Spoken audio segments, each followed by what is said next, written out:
Hey guys, and welcome back to my channel. Resale properties versus pre-sale properties. What is the better buy? That's what we're going to answer in today's video. Real quick before we get started, if this is your first time to the channel, my name is Hassan. I'm a real estate agent in Vancouver, and I make this educational real estate content to help you on your real estate journey. I also make content to help you make your move in and around Vancouver. So if that sounds interesting to you and you want to talk one-on-one, you can book me in the Calendly link below and subscribe to this channel so you don't miss a future video. So deciding between a resale property and a pre-sale property is probably one of the most common considerations that you as a buyer have to make in today's market. The first thing you want to think about is the timing aspect. So when you're buying a resale property, obviously you're buying something that you're going to move into relatively quickly, whereas with a pre-sale property, you're probably looking at a completion time anywhere from 6 months to 5 or 6 years out. Now, if you're someone that is currently renting right now and you have the financial means to purchase a resale property, I'd always recommend to go that route over a pre-sale.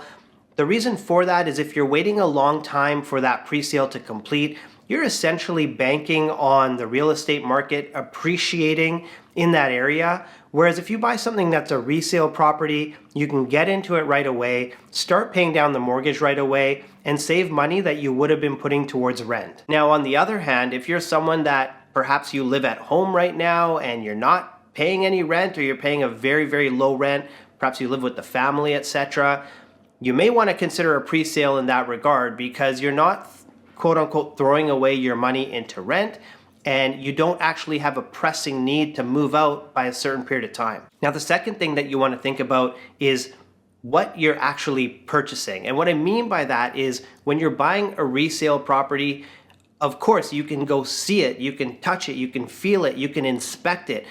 You have a lot more control over what you're actually purchasing.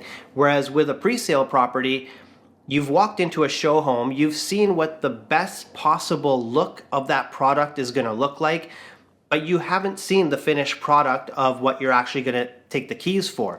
So that's something you have to keep in mind. With a resale, yes, it's older, there's probably some wear and tear there, but you know exactly what you're gonna buy. Whereas with the pre-sale, you have an idea of what it's gonna look like, but you don't know ultimately. So if that's something that's important to you, having greater control over exactly what you're buying, you probably wanna go the resale route. Now, having said that, on the same thought, is sometimes with pre-sale, you can actually customize that product to work better for you. So most developers, they'll have a set of upgrades that you can make, whether it's adding, AC to a unit or changing out the flooring. They'll have color schemes you can choose from. So you can really customize that pre-sale product, again, without seeing what that finished product is truly gonna look like, but you can design a home that's gonna work better for you. Whereas with a resale product, what you see is what you get. So I mentioned off the top how when you're comparing resale and pre-sale, a lot of it does come down to that completion date and when you need to move by.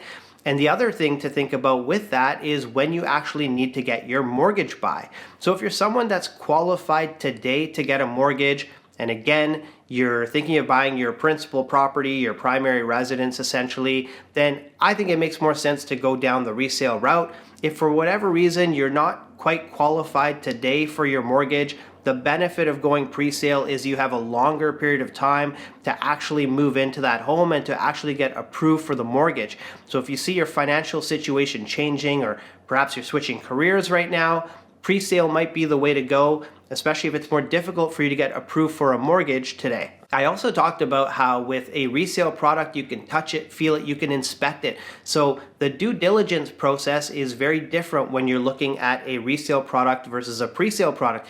If you're going down the route of a pre-sale, the biggest focus you have, or the biggest background you can look at, is that developer's background, the history of the products, what they have completed before, and that disclosure statement, which is essentially telling you what the product is going to be in the future. Whereas with the resale product, you're actually investigating the building and what has happened historically in the past. You'll get a set of documents for a couple of years, so you can get a much better idea of that building, what the issues it has, what are some of the good things, what the strata fees look like.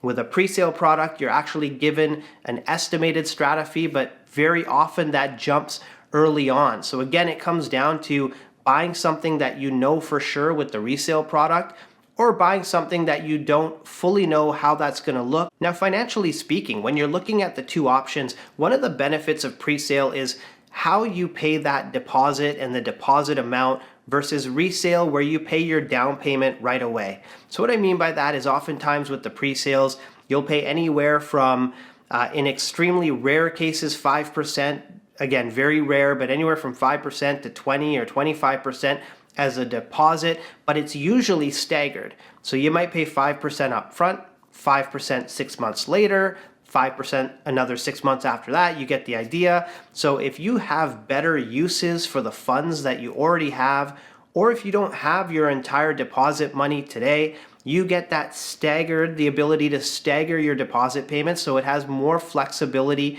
financially.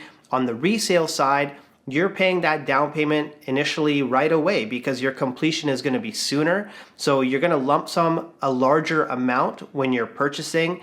On the pre-sale side, again, you can do other things with the money in the interim, or you can save it up. So if you need that financial flexibility, then the way you want to go is pre-sale. Now, in a perfect world, you purchase a pre-sale property where you put 10 or 15% down, and 2 or 3 years out when that's ready to complete, you're way up, the property is appreciated so much, and you may not necessarily need to move in. You might even flip or assign that property. Now, is that something that you can bank on? Definitely not. Having said that, if you were someone that purchased a pre-sale property in Vancouver or Burnaby or Richmond and you did something like this, you would have doubled, sometimes tripled your deposit money. Having done so, again, forward looking, you can't bank on it, but that's a possibility of something that could happen. I've mentioned several times in videos, I won't get into it here. You need to have a backup plan that you can actually complete on that property. But if you buy into a growing area, there is possibility that prices appreciate so much. And if your situation changes at completion, you may be able to make a profit by selling that as an assignment, or even completing it, renting it out for a year and selling it at that point. Now, circling back to the resale side of things, the beauty and the benefit is that once you get into that property, again, which is in the short-term future, it might be a month or 2 months away, once you get in, immediately you start paying down that mortgage. So you're building equity with every single mortgage payment, whereas with pre-sale, you're pretty much banking on the market, on capital appreciation. You're banking on real estate prices going up. Whereas again, if you're in that resale property and you're paying down your mortgage, every month you're doing yourself a favor versus putting that towards rent. So you can win in a couple ways on the resale product because you can win by mortgage paydown and you can also benefit from capital appreciation. So to sum it all up, again, if this is your primary residence and if you are currently renting and paying rent, I would strongly suggest that you go for a resale property as your first property. If you're living at home, you're not paying rent right now, you need some flexibility with payment and with timing, then pre-sale is a good option to go for. So guys, I hope you learned something in this video. If you did, hit the like button because what it does is it sends the video out to more people so they can learn from it as well.